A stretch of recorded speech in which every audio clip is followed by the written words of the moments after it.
I served during the Vietnam era. I joined the Army in 1966, got out in 1969. I originally had intended to make the Army my career, but after I got shot up, they didn't want me anymore. Everything since then has been different because of it. I was in the Army for almost 2 years before I went over, so I had way more training than the average person. I was in officer training school for 20 weeks. I was 3 weeks from being graduated, and I said, you know what, I don't want to do this, because I knew I would be a lieutenant in the infantry, and at some point I would have to order my men to charge across that field. You know, taking a chance on my own life is one thing. Couldn't bring myself to do it for other people. You know, I was fortunate that I actually was part of a unit we formed at Fort Lewis and trained for 6 months together. And we knew each other, which was good and bad, because it meant that when you lost somebody, it was somebody you really knew. We arrived in country at the very beginning of April, end of March, beginning of April. We just missed the Tet Offensive. It was right after the Tet Offensive. We were there just in time for the mini Tet, which very few people know about. But that 1 week and that 1 month was the highest casualties in the United States military of any time during the entire war. More GIs died in that month. What I most remember, of course, is the last battle we were in, August 6th and 7th, 1968. We fought a battle that has no name. Nobody will ever remember it except the guys who were in it.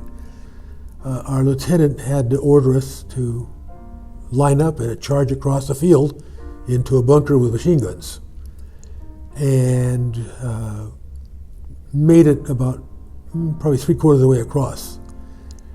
And my best friend was hit and went down. I thought that I tried to get to him, and I got hit. I had to watch him bleed to death in front of me. There was nothing I could do. And the last thing I remember him was calling my name, and I said, I can't get to you, I'm down too. And then I spent the next 4 hours laying out there because I couldn't move without getting shot at. My guys couldn't come and get me without getting shot at. That was the last time I saw my unit, of course, until much later.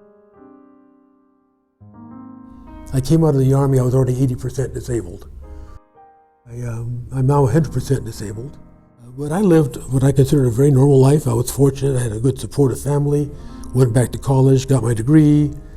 Went back, got a master's degree, got married, had 3 daughters. And it wasn't until much later that the PTSD came in. I had some real bad problems, and I ended up at the VA hospital going through some help, getting help from them. I had a year of one-on-one counseling. I found my lieutenant, who was the guy who ordered us to make that charge, and he never had been the same. It's just impossible to try and tell those people what combat is like. But I got spit on in San Francisco because I was in uniform. So it was a long time before anybody thanked us for our service, and it's wonderful they do that now. We want to make sure they keep doing it for the other guys. It's important because they can't even imagine what they're going through, what their families are going through. Underpaid. When I hear about, the guys that are overseas and their families on food stamps, I'm saying that's wrong. That should not be. You want them to fight for you, fine. Pay them a decent living. Know that their families are safe, that they're taken care of.